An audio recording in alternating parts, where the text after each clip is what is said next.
नमस्ते, जय हिंद। आज आपके लिए हम लाए हैं रस किसे कहते हैं। रस की परिभाषा और रस के बोर्ड पे देखने से पहले रस के बारे में हम ऐसे ही अपने शब्दों में बता देते हैं कि किसी काव्य को पढ़ने, सुनने अथवा देखने से जो श्रोता को आनंद आता है, उस रस कहते हैं, मज़ा आता है। एग्ज़ाम्पल के तौर पे मैं आपको बता दूँ कि यदि हम कहीं रंगमंच पे जाते स्टेज पे जाते हैं, देखते हैं, रंगमंच में प्रस्तुतियाँ होती है, तो उसे देखकर अपना मन बहुत ही खुश होता है, मन ही मन आनंद प्राप्त होता है, तो उस क्रिया को हम क्या कहते हैं? रस कहते हैं, ठीक है? तो चलिए बोर्ड पे देखते हैं कि रस की जो डेफिनेशन लिखी परिभाषा वो देखते हैं। किसी काव्य को पढ़ने, सुनने अथवा देखने से जो आनंद की अनुभूति होती है उसे रस कहते हैं। मज़ा आना, अच्छा लगना, ठीक है? किसी काव्य को पढ़ने, सुनने अथवा देखने से आनंद की अनुभूति होती है उसे क्या कहते हैं? रस कहते हैं, ठीक है? यहाँ पर रस के अंग पढ़ते हैं हम आगे। आप इस डायग्राम को ज़ूम करके अपनी बुक में नोट डाउन भी कीजिएगा, ओके? ठीक है? नेक्स्ट पढ़ते हैं हम रस के अंग। फर्स्ट वाला है स्थायी भाव, पहला स्थायी भाव, दूसरा विभाव, तीसरा अनुभव और चौथा संचारी भाव। स्थायी भाव क्या होते हैं?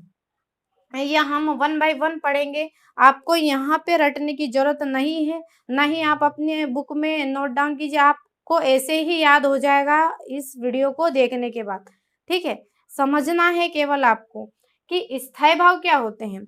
स्थायी भाव क्या होते हैं? स्थायी भाव मनुष्य के मन में स्थायी रूप से विद्यमान रहते हैं। मेरे मन में भी स्थायी भाव है और आपके मन में भी स्थायी भाव है।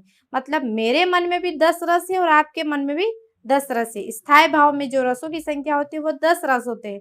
तो आपके अंदर भी रस है और मेरे अंदर भी रस है, ठीक है? तो जो हमारे अंदर जो रस है ना वो कैसे है? स्थायी है। तो मनुष्य के हृदय में स्थायी रूप से विद्यमान रहते हैं, उसे क्या कहते हैं? स्थायी भाव, ठीक है? एक बार और बता दूं मैं आपको इसकी डेफिनेशन। जो स्थायी भाव रहता है वो मनुष्य के हृदय में स्थायी रूप से विद्यमान रहता है, ठीक है? वो अभी विद्यमान है और जब अनुकूल समय आएगा तो वो जागृत हो जाएगा, ठीक है? जो रस है वो क्या हो जाएँगे? जागृत हो जाएँगे। तो देखिए बोर्ड पर यहाँ पर मैंने लिखा है स्थायी भाव एवं उसके रस।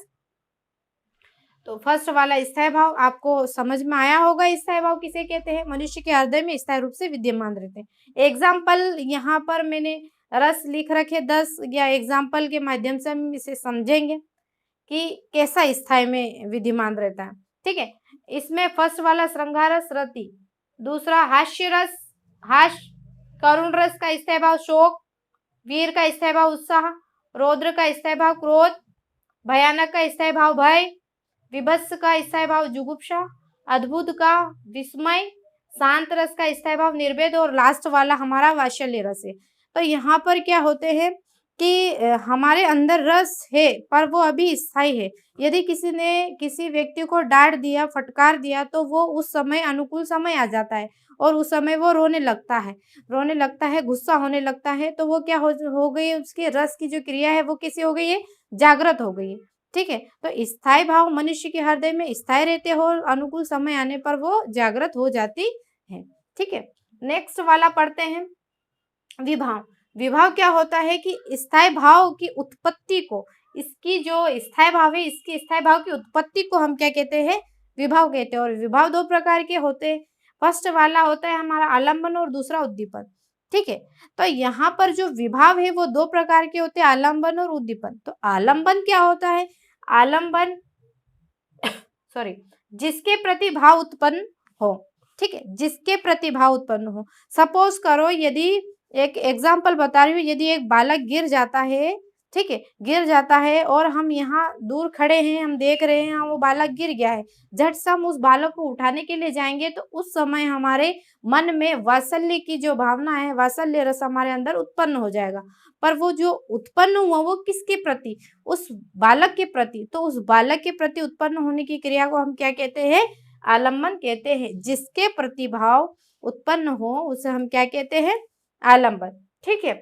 उद्दीपन क्या होता है? आलंबन की जो चेष्टाएं होती है उसको हम भी क्या कहते हैं? उद्दीपन कहते हैं। आलम्बन की जो चेष्टा होती है उसे उद्दीपन कहते हैं। समझ में आया होगा यहाँ पर फर्स्ट वाला स्थायी भाव, दूसरा विभाव और तीसरा अनुभव। ठीक है, अनुभव क्या होता है? मनुष्य के मनोविकार से उत्पन्न होने की शारीरिक चेष्टा, उत्पन्न होने वाली शारीरिक चेष्टाओं को हम क्या कहते हैं? मनोविकार से उत्पन्न होने वाली शारीरिक चेष्टाओं को हम क्या कहते हैं? अनुभव कहते हैं। शारीरिक चेष्टा में मानसिक चेष्टाएं भी हो सकती, शारीरिक चेष्टाएं भी हो सकती और भी, ठीक है, तो ये अनुभव में शामिल की जाती है। अगला संचारी भाव। संचारी भाव क्या होता है? संचारी भाव मनुष्य के हृदय में बनते मिटते रहते हैं, ठीक उसी प्रकार जिस प्रकार पानी के बुलबुले बनते मिटते रहते हैं। ठीक है, इसमें संचारी भाव की जो संख्या होती है वो 33 होती है। ये मनुष्य के मन में स्थायी नहीं रहते। यहाँ पर मैंने समझा ये स्थायी रहते, और ये यहाँ पर संचारी यानी पानी के बुलबुलों की तरह बनते मिटते रहते हैं। मनुष्य के हृदय में तो रहते हैं, पर ये कैसे रहते हैं? पानी के बुलबुलों की तरह बनते मिटते रहते हैं। ठीक है, संचारी भाव की संख्या कितनी है? 33 मानी गई है। और मैं कुछ एक संचारी भाव बता देती हूँ आपको। जैसे उदास होना एक संचारी भाव है, जो कि क्या होते हैं? बन रहा और मिट रहा। ठीक है, उदास होना, कभी उदास हो जाते हैं, कभी नहीं होते हैं, कभी अच्छे रहते हैं। ठीक है, और दूसरा चपलता। ठीक है, ये हमारे संचारी भाव के अंतर्गत आते हैं। गर्व महसूस करना, कभी गर्व आता है, कभी गुस्सा होना, अहंकार आ जाना, ये सब सारी क्रियाएं क्या होती है? ये संचारी भाव के अंतर्गत आती है। ठीक है, आप आशा करती हूँ कि आपको ये वीडियो समझ में आया होगा।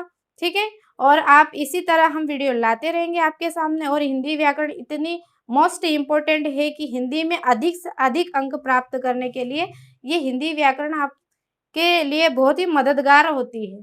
ठीक है, आपको यदि बुक का याद नहीं होता है तो आप जो हिंदी व्याकरण की जो छोटे छोटे टिप्स है, आप अगर इनको अच्छी तरह से कर लोगे तो सबसे ज़्यादा अंक आने की संभावना है।